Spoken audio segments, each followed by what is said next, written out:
CSU के बबरकत नाम में आप सबको सलाम। आप देख रहे हैं प्रोग्राम कामयाबी की चाबी। एक मुफक्कर ने कहा कि अगर आप एक गाजर लेकर उसके 2 टुकड़े करें और एक टुकड़े को नमक में और एक टुकड़े को चीनी के शीरे में रख दें और कुछ अरसा गुज़रने के बाद जो गाजर के दोनों टुकड़े हैं एक अचार में तब्दील हो जाएगा और दूसरा जो है वो मुरब्बा बन जाएगा। इसका मतलब ये है कि जो गाजर तो गाजर ही है, लेकिन मुख्तलिफ हालात में रहने की वजह से दोनों टुकड़े जो हैं वो मुख्तलिफ ख़ास तौर पर चीज़ों में तब्दील हो गए, एक अचार में और दूसरा मुरब्बे में। इसी तरह अगर हमारी भी सोहबत जो है वो अच्छे लोगों के साथ होगी तो फिर हम भी अच्छे बन जाएंगे, और अगर बुरे लोगों के साथ हम उठेंगे बैठेंगे तो यकीनी तौर पर हम भी बुरे बन जाएंगे। आज हमारे साथ मौजूद हैं मोहतरमा मिसेस नसरीन अख्तर साहिबा, जो कि मेयो हॉस्पिटल लाहौर में बतौर डिप्टी नर्सिंग सुपरिटेंडेंट हैं। और आज बाजी नसरीन, मैं आपको प्रोग्राम कामयाबी की चाबी में वेलकम कहता हूँ। थैंक यू भाई। मैं सर जान इकबाल, उनकी सारी टीम को और तमाम जान टीवी देखने वालों को सलाम पेश करती हूँ और खुदावंद का शुक्र करती हूँ कि खुदावंद ने मुझे मौका दिया। जी तो मैडम, ज़रूर आप अपनी इब्तदाई ज़िंदगी और अपनी एजुकेशन के बारे में बताएं कि किस तरह आप इस मकाम पे पहुँचे। मैं सियालकोट, ज़िला सियालकोट, तहसील डस्का के नज़दीक एक गांव था, मित्रांवाली कस्बा था, वहाँ मैं पैदा हुई और मेरे फादर की डेथ हो गई। हम 6 बहन भाई थे। उसी दौरान हमारे मामू की मदद से हम गुजरांवाली शिफ्ट हो गए और मेरे मामू ने मुझे बद्दोमली हॉस्टल में करवा दिया। उस वक़्त मैं 2 क्लास में थी, तो मैंने 8वीं तक वहीं तालीम हासिल की। 8वीं के बाद मैं गुजरांवाले आ गई। गुजरांवाले से मैंने 9वीं 10वीं, फिर मैं कॉलेज में फ़र्स्ट ईयर सेकंड ईयर किया। उसके बाद मैं कराची चली गई। कराची जाने के बाद मैंने वहाँ से जनरल नर्सिंग का किया।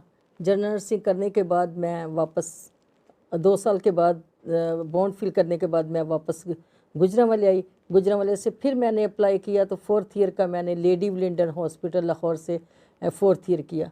उसके बाद मैं 97 में as a staff nurse Punjab Institute of Cardiology में सेलेक्ट हुई और वहाँ से मैं 2009 तक एज आ स्टाफ काम करती रही। उसके बाद क्योंकि मेरी शादी हो चुकी थी, तो उसके बाद मेरे हस्बैंड ने मुझे मोटिवेट किया कि आप फर्दर स्टडी के लिए अप्लाई करो। हालांकि मैं नहीं चाहती थी, मेरे बच्चे छोटे थे, 4 बच्चे थे। मैंने कहा नहीं, मैं अपना फोकस अपने बच्चों पे रखूँगी।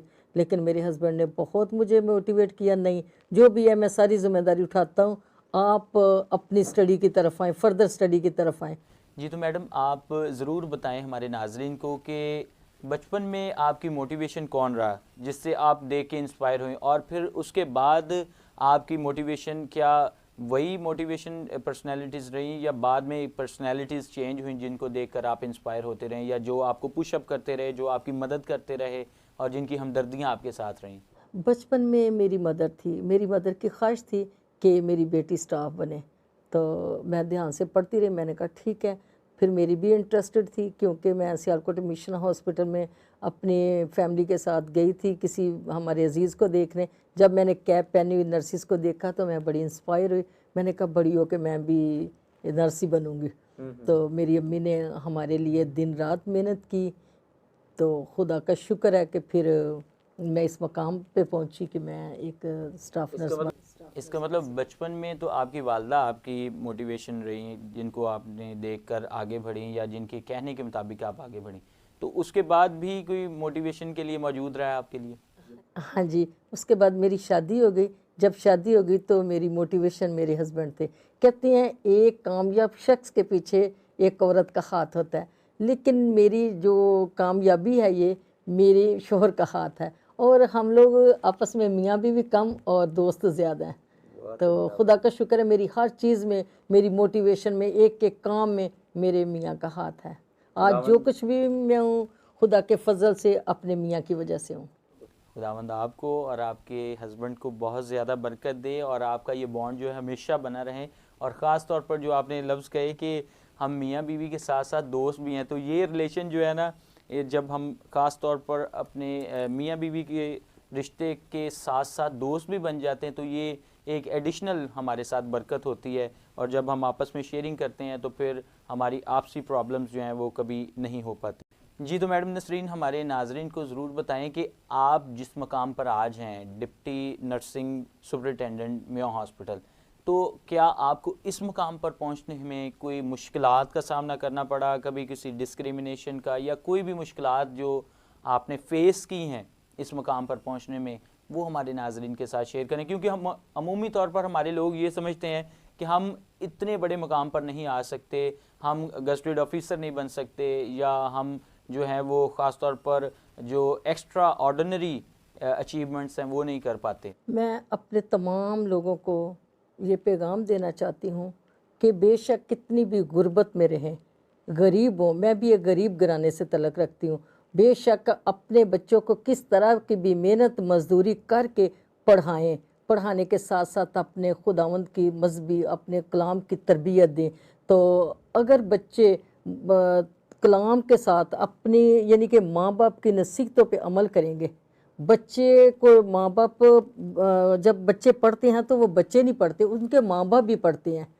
बच्चों को माँ बाप का काम है कि वो मोटिवेट करें और गुर्बत में भी मोटिवेट करें। जितने मर्जी गरीबों ने कह सकते हैं कि आज हम गरीब हैं, तो आपकी मेहनत से, आपके पढ़ने लिखने से जब कुछ आप बन जाएंगे तो हम अमीर हो जाएंगे। जैसे देखें कि कोई अपनी मेहनत के तोफैल लोग, हमारे लोग जज बन गए हैं, हमारे लोग सेक्रेटरी तक पहुंच गए हैं, हमारे लोग कर्नल बन गए हैं, हमारे लोग आर्मी में इतने इतने बड़े अफसर बने हैं।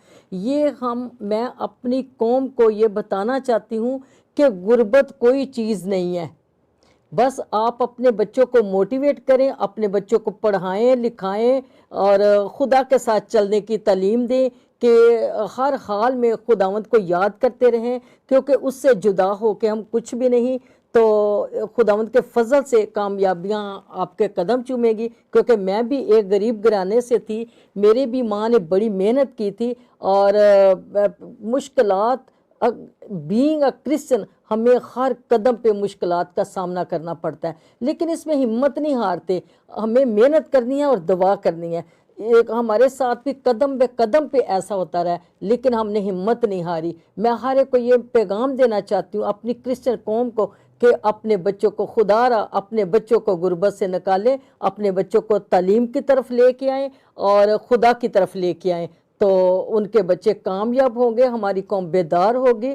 क्योंकि जब हम बड़े वो डिसहार्ट हो जाते हैं कि नहीं हम लोग इस मकाम पे नहीं पहुँचे, हम तो बहुत गरीब हैं, गुर्बत ये नहीं कहती, गुर्बत में ही निकलना जो है ना ये बड़ा काम है। गुर्बत इसी तरह ख़त्म हो सकती है जब हम अपने बच्चों को तालीम से नवाजेंगे, जब हमारे बेटे बेटियां तालीम हासिल करके कुछ बनेंगे। लेकिन इसके साथ साथ उनको खुदा की तरफ ज़रूर रखना, क्योंकि जब खुदा के साथ नहीं चलते तो हमारे बहुत सारे नौजवान लड़कियां भटक जाती हैं, लड़के भी भटक जाते हैं। तो मैं यही पैगाम देना चाहती हूँ कि अपने लोगों को कि गुर्बत को रास्ते में ना लाएं, अपने बच्चों के साथ जैसे एक माँ बाप बच्चों के साथ तालीम देते हैं तो उनकी हर चीज़ पे नज़र रखें, फोकस रखें, जहाँ वो स्कूल जाते हैं, जहाँ वो ट्यूशन जाते हैं, या जहाँ उनकी कोई भी एक्टिविटीज़ है उन पे नज़र रखें। क्योंकि मेरी भी 2 बेटियाँ हैं और 2 बेटे हैं और हम मियाँ बीवी उन पे फोकस रखते हैं। और खुदा का शुक्र है कि आज मेरी 2 बेटियाँ डॉक्टर हैं, डॉक्टर बन रही, एक 3rd ईयर में, एक 1st ईयर में। बेटा हमने FSC में करवा दिया है, मैट्रिक उसने भी एग्ज़ाम दिए।